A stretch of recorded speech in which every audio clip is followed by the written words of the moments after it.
Mitchell Harrow cut me off mid-sentence and slid a folder across the table like it was already finished with me. "We're simplifying," he said, voice calm, eyes empty. "Your role doesn't scale. 1 minute I was doing my job. The next I was being erased by a man who measured value in speed and slides."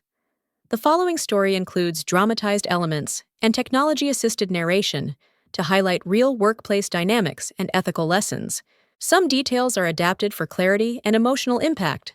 Therefore, if this kind of content isn't for you, feel free to step away and take care of yourself. Still, I hope you'll stay. My name is Reagan Cole, for 21 years. I served as Senior Contract Interpretation Director.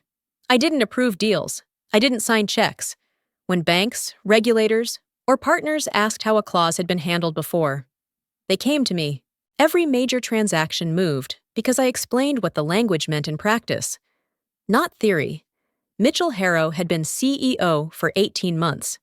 He liked words like streamline, optimize, reset. He believed institutional memory was a liability. "We can't build the future looking backward," he said, smiling politely. As if that explained everything, he pointed to a younger man waiting near the wall. "This is our new legal operations manager," Mitchell said. "He'll handle things going forward." The kid nodded confidently, clutching a laptop, already opening a slide deck I was never meant to see. There were no allegations, no mistakes listed, just a clean decision wrapped in professional courtesy. The papers arrived already prepared. I signed them without protest. Silence felt like the only thing they couldn't interrupt. As I stood to leave, Mitchell leaned back. "Satisfied? Nothing will change," he said lightly. "We have the documents." I didn't respond. Documents had never been the problem. The meaning lived in memory, and they had just decided memory was expendable. I walked out knowing silence would soon speak louder than any explanation they believed they controlled, and far more expensive for them. Do you know? A quiet survey once showed that nearly 90% of people worldwide have been treated unfairly. Most just never talk about it. If you want them to know they're not alone, consider subscribing. After the meeting, the quiet didn't fade. It followed me back to my desk, where my inbox felt thinner by the hour. Threads I'd been copied on for decades were suddenly missing. Calendars shifted without my name. Partner calls went on without me, and no one bothered to explain why. The language changed too. I heard it in passing, said just loudly enough to land. Legacy bottleneck. Too careful, too slow. 21 years of context reduced to an obstacle that needed removing. I watched junior staff repeat talking points they'd heard from Mitchell Harrow, nodding like they understood the weight behind the words. There were moments I couldn't ignore. 3 deals came back to me in flashes, each one skating close to litigation. A single sentence in a margin, a pause before signing, one call where I said, calmly, "That clause has never been applied that way." Each time. The room went still. Each time. The deal survived because someone listened. Mitchell never listened. He believed contracts were fixed objects, not living records shaped by precedent. He waved off questions with confidence and slides, insisting that interpretation lived entirely on the page. History, to him, was clutter by Friday. My handover was complete. I answered questions that were never written down, because they'd never needed to be. I packed my office quietly, careful not to leave a mess that could be mistaken for drama. Only later did it land. As I replayed the last 2 decades, I realized there was no formal record of how those clauses had actually been applied. No memo, no archive, just memory, shared and trusted. And with me gone, that trust had nowhere left to live. That absence felt deliberate, sharp, and final, like a decision waiting patiently for consequences to arrive on Monday morning. Monday arrived without noise, which somehow made it worse.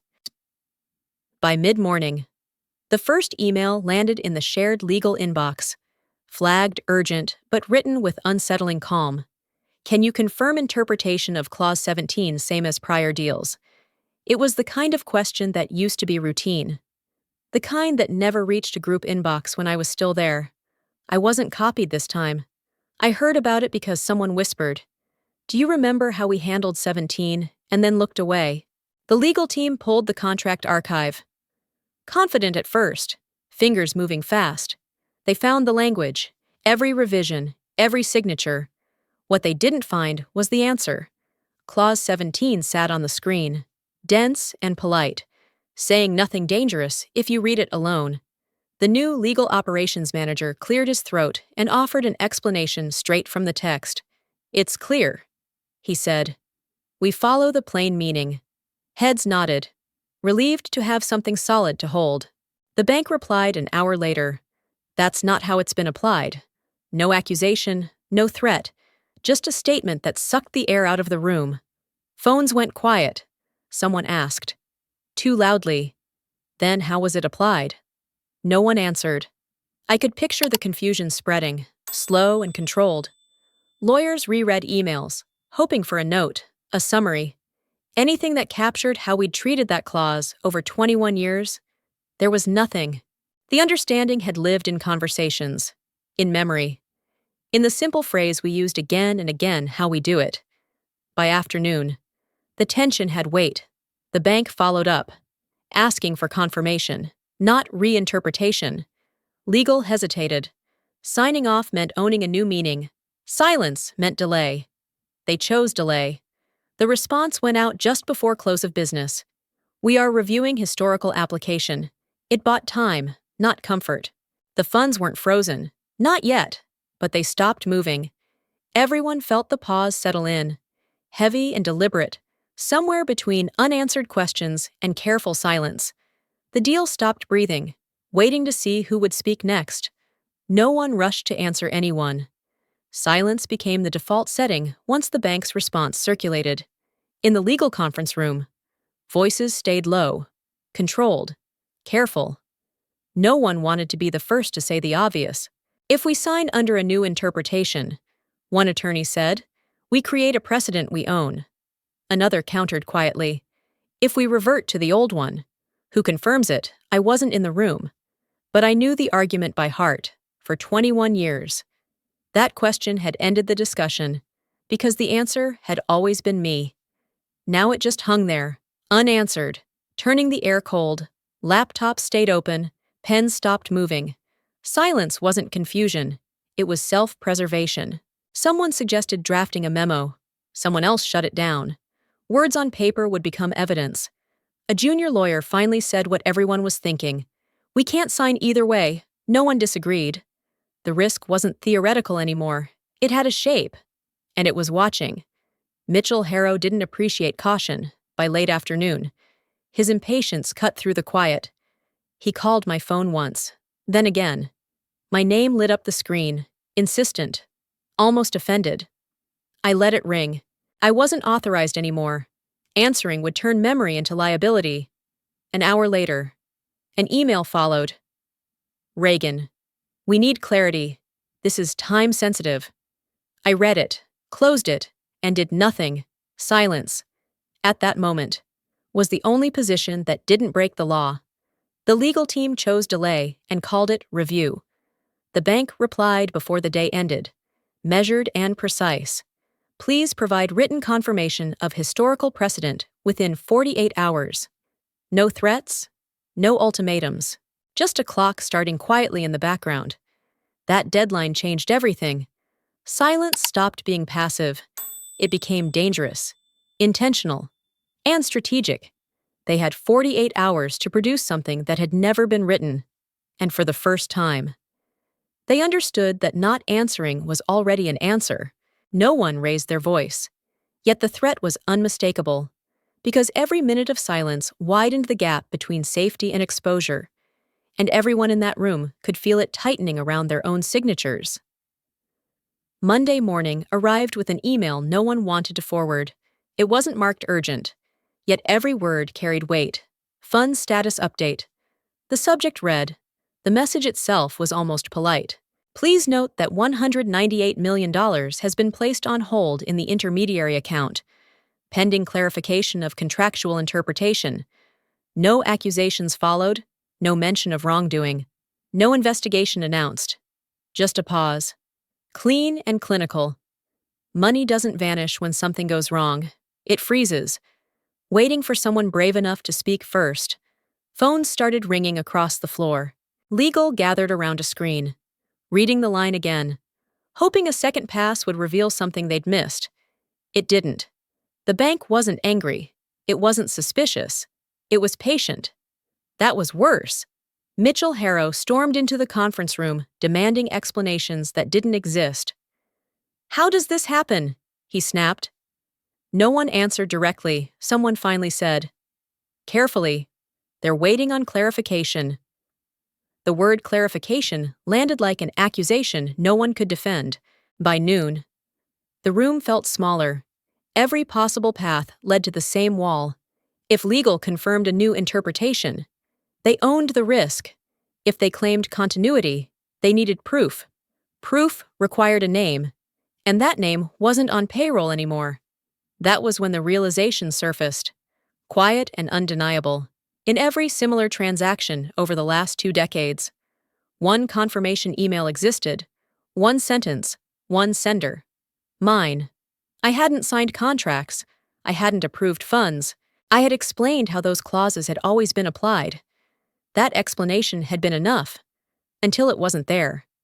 No one said my name out loud, but it hovered in every silence. Legal exchanged looks that said more than words could. The hold remained in place, untouched, unmoving, by the end of the day. The truth was unavoidable. The money wasn't locked because of a mistake. It was locked because the only person who had ever confirmed those deals no longer could, and that absence had just become the most expensive presence in the building. No alarm sounded, yet every executive understood the countdown had begun. By Tuesday morning, the tone shifted from confusion to confrontation. Mitchell Harrow stopped pretending this was procedural and made it personal. His email landed in my inbox without greeting or context.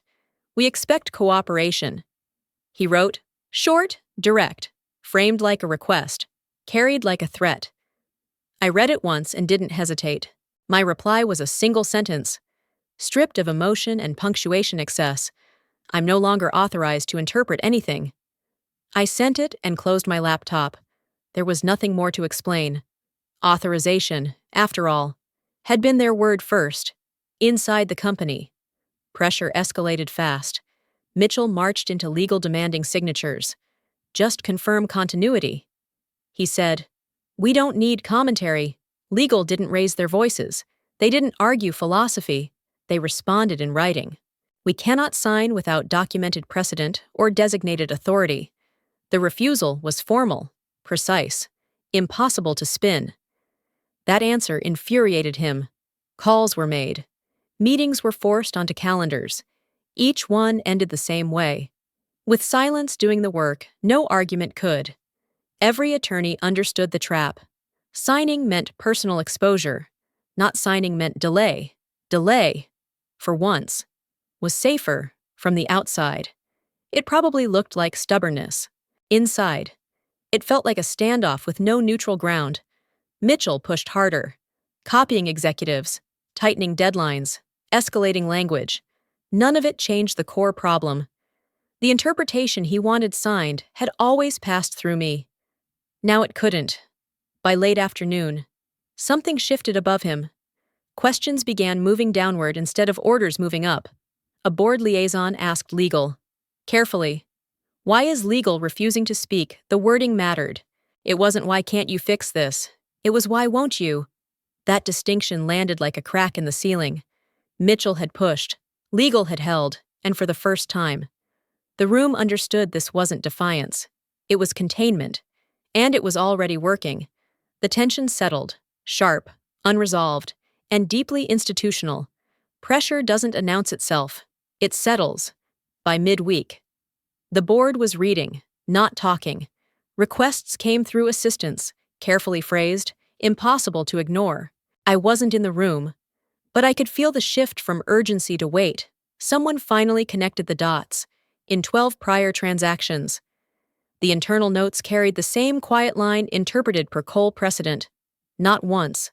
12 times. Different partners, different years, same reliance. Without that precedent, there was nothing to release funds against, no interpretation, no authorization, no movement. The realization spread slowly, like ink in water. This wasn't a legal error, it was structural. Remove the precedent. And the structure froze. Lawyers stopped debating hypotheticals and started rereading footnotes they had skimmed for years. Every one of them pointed back to the same absence. Mitchell Harrow tried to stay central, but the room began to angle away from him. He spoke, and people took notes without looking up. He asked questions, and answers came later, filtered through counsel. Isolation doesn't need an announcement. It arrives when eye contact disappears. I stayed silent, watching from a distance I hadn't chosen. The pressure wasn't loud, it was precise. Each minute without resolution tightened the gap between the board and the executive they had trusted to simplify everything. Then the message changed direction. Instead of asking legal for solutions, the board asked Mitchell for explanations, not summaries, not projections, explanations. Why was this risk missed? Why was precedent undocumented? Why had the only interpreter been removed? That request landed like a verdict waiting to be read. For the first time, the pressure had a name attached to it. And it wasn't mine. And as the silence stretched, I understood the board wasn't searching for answers anymore, only accountability. And the longer they waited, the clearer it became that simplification had cost them the one thing they couldn't replace. Under pressure that now belonged squarely to Mitchell. By the time the closed-door meeting began, the tone had shifted from urgency to exposure. I wasn't in the room, but the summary reached me through counsel within minutes, precise and unmistakable. This wasn't damage control anymore, it was diagnosis. One attorney broke the silence with a sentence that reframed everything. "We didn't lose the money," she said. "We lost the interpretation. No one challenged it."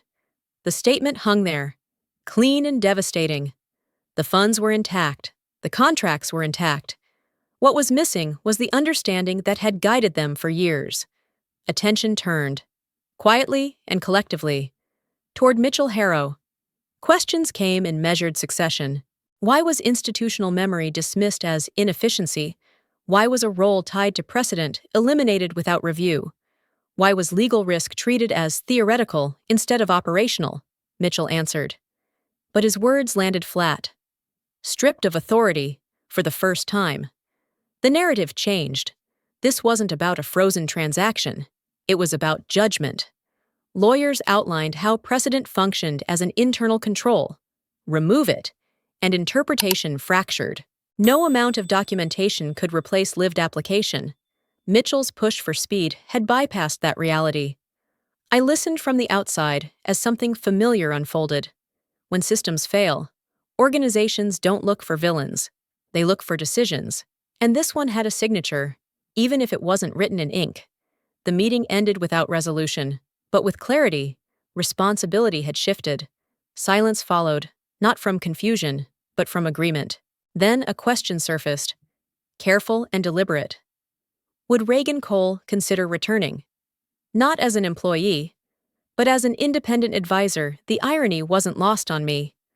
I had been removed because my role didn't scale. Now they needed it contained, formalized, and isolated from politics. I didn't answer immediately. Exposure cuts both ways. But the truth was already visible. They hadn't fired a person. They had fired the interpreter. And now they understood the cost fully. Control doesn't announce itself with volume. It arrives quietly, wrapped in terms. When the board reached out, they didn't ask for forgiveness or favors. They asked for structure. I agreed, but only after setting boundaries that left no room for reinterpretation. I would return as an independent advisor, not an employee. I would not report to Mitchell Harrow, directly or indirectly. Every interpretation I provided would be documented, reviewed, and archived as formal precedent. No side conversations, no verbal shortcuts. If they wanted memory, it would be written this time. There was a pause on the line, then agreement. Control had shifted, and everyone knew it. I began with Clause 17. I didn't reinvent it. I didn't soften it. I explained exactly how it had been applied, consistently, across prior transactions, and why deviations had always triggered concern. The legal team listened differently now, typing instead of nodding. Questions followed, sharper, more careful, for the first time. Interpretation became a process, not a habit. The confirmation went to the bank before the end of the day. No arguments, no qualifiers, just continuity. Clearly stated. The response came the next morning. Funds will be released within 24 hours. The hold lifted without ceremony. $198 million moved again. Quietly, as if it had only been waiting for permission. That permission carried weight. Once precedent was documented, consequences followed naturally. The board reconvened, this time without urgency. A vote was called. Mitchell Harrow was suspended pending review for strategic misjudgment and failure to assess legal risk. No speeches, no defense, just numbers on a screen deciding his future. I wasn't present for that vote, and I didn't need to be. Control had already done its work. By insisting on terms instead of gratitude, I'd changed the structure they operated under. The system no longer relied on personality or proximity. It relied on record. As I closed my laptop, I understood something clearly. Power isn't reclaimed by shouting. It's reclaimed by defining the rules after everyone else realizes they can't move without you. Mitchell Harrow's termination was announced with the same polite language he once used on me. Strategic misjudgment. No raised voices, no drama. Just a line item in a board summary. Neat and final. I wasn't invited back for celebrations or apologies. I finished my advisory term, delivered the final documented interpretation, and stepped away again. This time, no one tried to stop me. The systems kept running, because memory had finally been captured, labeled, and stored where ego couldn't erase it. I left the building without ceremony, knowing exactly what had changed. They no longer confused speed with clarity, or documents with understanding. The money was moving.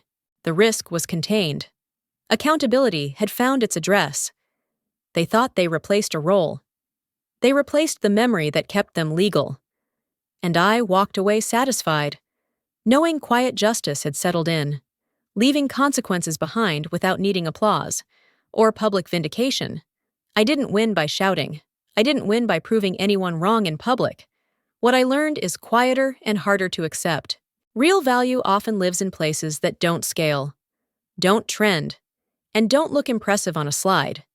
It lives in judgment, memory, and the patience to say, "This has consequences," even when everyone else wants speed, for years. I thought my job was to explain contracts. It wasn't. My real work was protecting people from decisions they didn't fully understand, yet including myself. When that protection disappeared, nothing exploded. Things just stopped. And that pause told the truth more clearly than any argument ever could. There's something deeply human about that. We live in a world that celebrates replacement faster, younger, cheaper yet forgets what experience quietly carries. Being treated as expendable hurts, especially after decades of showing up, staying careful, and choosing responsibility over recognition. But silence, when chosen with intention, can become a form of dignity. Sometimes the strongest response is refusing to move until the system feels its own imbalance. If this story felt familiar, you're not alone. Most people listening right now have felt overlooked, pushed aside, or underestimated at least once. I'm curious, where are you listening from today? Drop your city or country in the comments. Let others see how many of us are out here, quietly nodding along. If this story resonated, consider leaving a comment, tapping like, or sharing it with someone who might need to hear it. And if you want more stories about quiet resilience, hard-earned wisdom, and justice that doesn't need to be loud, I hope you'll subscribe. Sometimes, staying present is how courage spreads.